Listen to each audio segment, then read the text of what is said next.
Hey everyone, today we're diving into a common yet frustrating issue with dirt bikes that have hydraulic clutches, a faulty clutch slave cylinder. While inspecting my bike, I stumbled upon a flaw that seemed like a mishap straight from the factory. Given the clutch's history of problems, shortly after purchase, a simple rebuild wasn't going to cut it.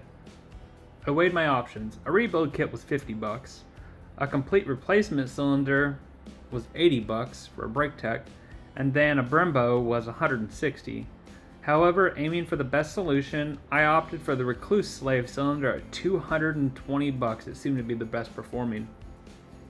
Before we dive in, here's a look at my setup. I got my tools ready and torque spec set. A quick note, for some bolts I couldn't find the torque spec, or I chose a lower torque value to avoid the nightmare of stripped threads. Also, I've got a new bottle of DOT 5.1 brake fluid as recommended by the master cylinder reservoir cap. Here's the Rekluse slave cylinder. The first step is pre-bleeding, which requires a bit of manual effort. Let me walk you through it. For pre-bleeding, you'll need to manually compress the slave cylinder piston against the spring by hand.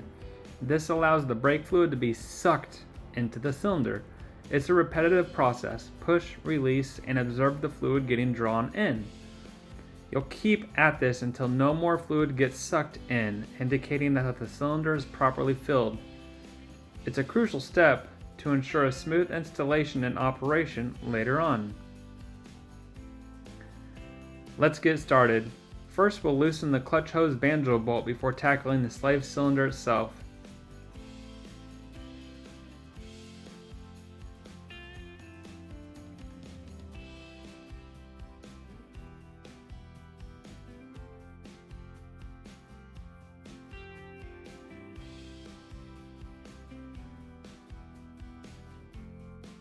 After removing the chain cover and slave cylinder bolts, we'll carefully install the Rekluse, keeping an eye on the middle ball bearing and fitting the paper gasket.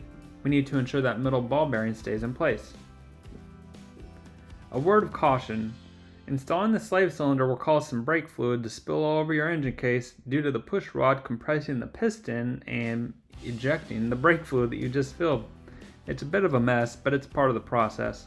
To manage the spill, I use the capillary action of a paper towel to draw the fluid up and try to keep a mess from happening. After mounting the slave cylinder and loosely fitting the upper chain guide bolt, I torqued the bolts to 55 inch-pounds, a tad below the manual's recommendation, but that's due to my own personal past experiences with over-torquing of other bolts when trusting a manual. For the banjo bolt, I settled on 90 inch-pounds. I couldn't find a torque spec for this, but you can feel the aluminum crush washer's crush at approximately 90 pounds. This seemed to be like the perfect seal. Now we're going to remove the master cylinder cap, suck out the old brake fluid, and top it off with some fresh brake fluid.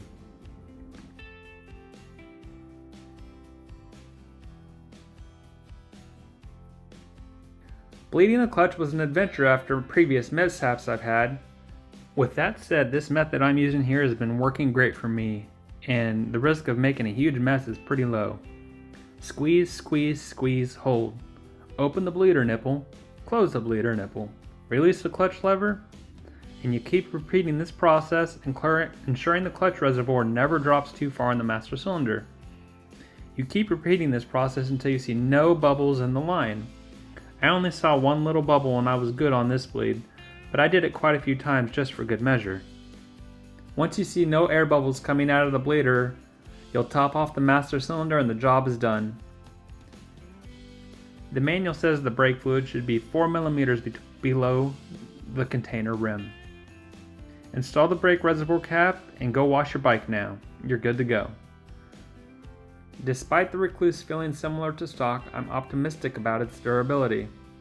Thanks for watching. If you found this helpful, please give it a thumbs up and don't forget to subscribe for more motorcycle and hobby content.